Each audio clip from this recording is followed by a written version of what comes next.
आज का जो हमारा टॉपिक है वो है बंगाल विभाजन एवं स्वदेशी आंदोलन। इस पे डिपेंड हम objective type question, one liner question देखेंगे। तो चलिए हम स्टार्ट करते हैं। पहला क्वेश्चन हमारा है, बंगाल का विभाजन किस वायसराय के कार्यकाल में हुआ था? जब बंगाल विभाजन हुआ था तो उस टाइम वायसराय कौन थे? तो लॉर्ड कर्जन के टाइम में बंगाल विभाजन हुआ था। किसके टाइम में हुआ था?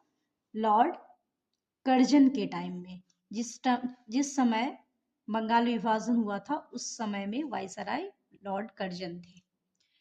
नेक्स्ट क्वेश्चन है, बंगाल विभाजन की घोषणा कब प्रभावी हुई? तो ये हुई थी 16 अक्टूबर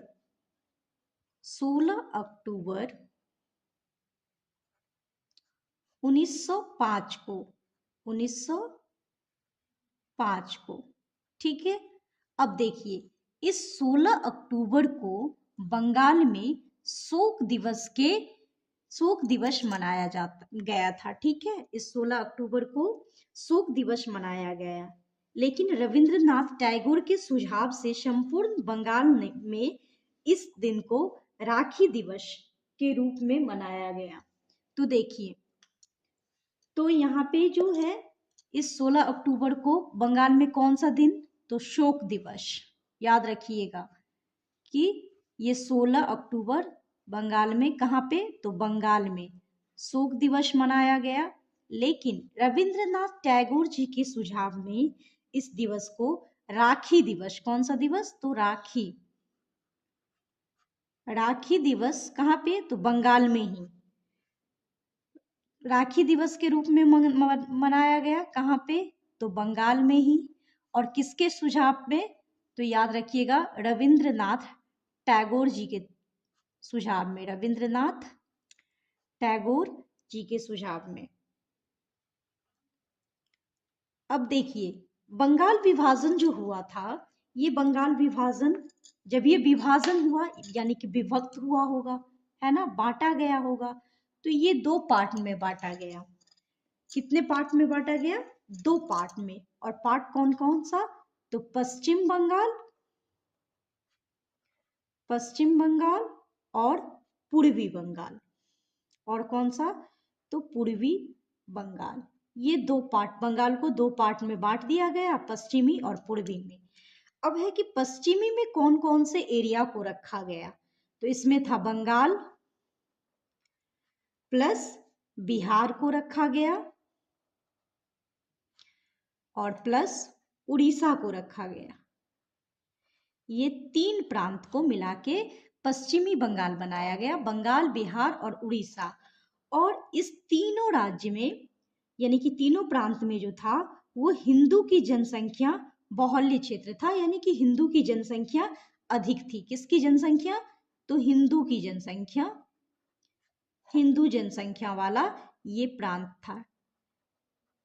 अब पूर्वी चंपारण में पूर्वी बंगाल में जो रखा गया वो है किस किस को? तो पूर्वी बंगाल को। पूर्वी बंगाल तो खुद था ही वो एरिया, प्लस असम को इसमें ऐड कर लिया गया, असम प्रांत को जोड़ा गया। और ये जो एरिया था पूर्वी बंगाल और असम, ये मुस्लिम जनसंख्या वाले, ज्यादातर मुस्लिम जनसंख्या वाले क्षेत्र थे। कैसे? तो मुस्लिम जनसंख्या वाले क्षेत्र थे ये।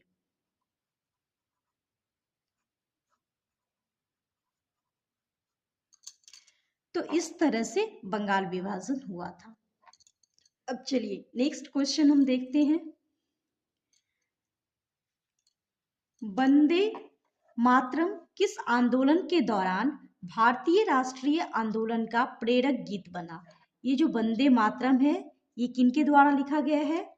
तो बंकिम चटर्जी के द्वारा लिखा गया है। उनका एक बुक था आनंद मठ, उसमें ये वंदे मातरम, आनंद मठ जो है पूरा बुक बंगाली में लिखा गया है, लेकिन उसमें एक पेज था वंदे मातरम जो संस्कृत में लिखा गया है। तो उसी आनंद मठ बुक से ये वंदे मातरम लिया गया है जो बंकिम चंद्र चटर्जी द्वारा लिखा हुआ है। तो क्वेश्चन है कि वंदे मातरम किस आंदोलन के दौरान भारतीय राष्ट्रीय आंदोलन का प्रेरक गीत बना? तो वो था स्वदेशी आंदोलन। ये स्वदेशी आंदोलन के दौरान जो है प्रेरक गीत बना। तो हमारा आंसर क्या होगा? स्वदेशी आंदोलन। स्वदेशी आंदोलन। नेक्स्ट क्वेश्चन है, बंगाल के विभाजन कब हुआ था? तो 1905 में। तो 1905 के विरोध में हुए आंदोलन का नेतृत्व किसने किया था? यानी कि बंगाल के विभाजन 1905 के विरोध में हुए आंदोलन का नेतृत्व किसने किया था? तो ये सुरेंद्रनाथ बनर्जी ने किए थे। कौन? तो सुरेंद्रनाथ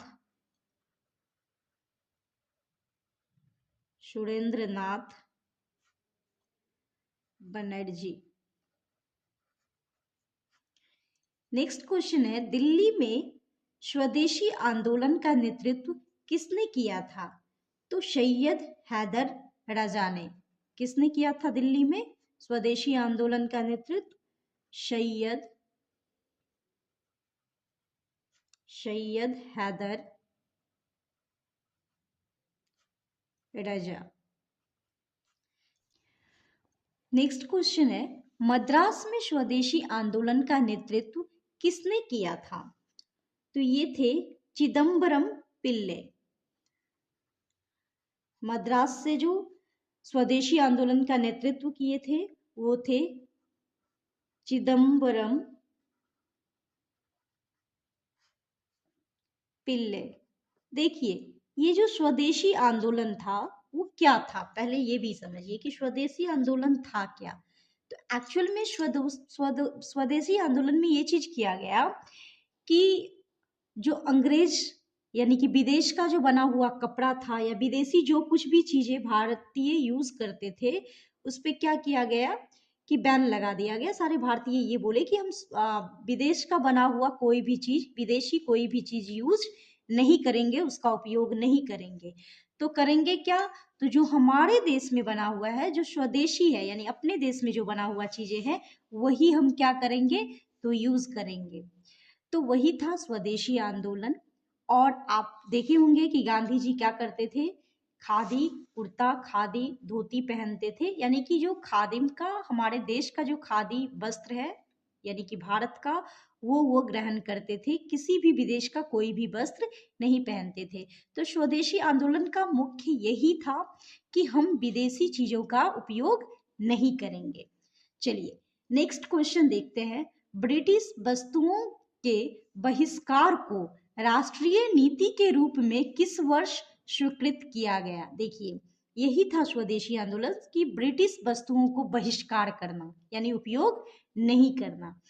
तो कह रहा है कि ब्रिटिश वस्तुओं की बहिष्कार को राष्ट्रीय नीति के रूप में किस वर्ष स्वीकृत किया गया? तो वर्ष 1905 में।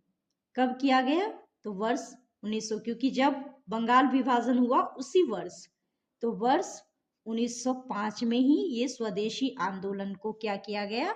राष्ट्रीय नीति के रूप में स्वीकृत किया गया। चलिए देखते हैं नेक्स्ट क्वेश्चन है, वर्ष 1905 में बंगला पत्रिका संजीवनी के संपादक कौन थे? तो 1905 में बंगला पत्रिका था निकला हुआ जिसका नाम क्या था? संजीवनी। बांग्ला पत्रिका संजीवनी, इसके संपादक कौन थे? तो इसके संपादक कौन थे? तो चलिए हम देखते हैं कि इसके संपादक, तो इसके संपादक थे कृष्ण कुमार मित्र। कौन थे? कृष्ण कुमार मित्र, ये इसके संपादक थे। नेक्स्ट क्वेश्चन है, स्वदेशी आंदोलन के प्रारंभ का तत्कालिक कारण क्या था?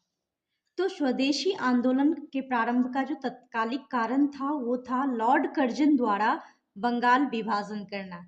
जैसे ये लॉर्ड कर्जन जो वायसराय थे, उनके कार्यकाल में जो ये बंगाल विभाजन हुआ, तो इसी के वजह से स्वदेशी आंदोलन आया।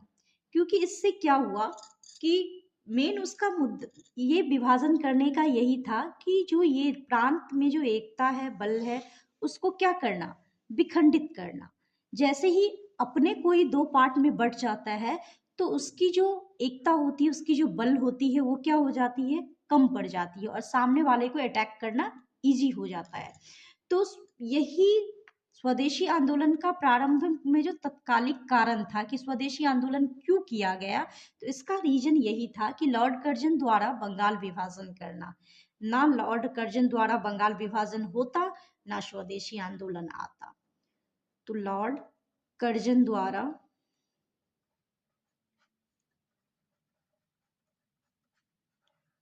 बंगाल विभाजन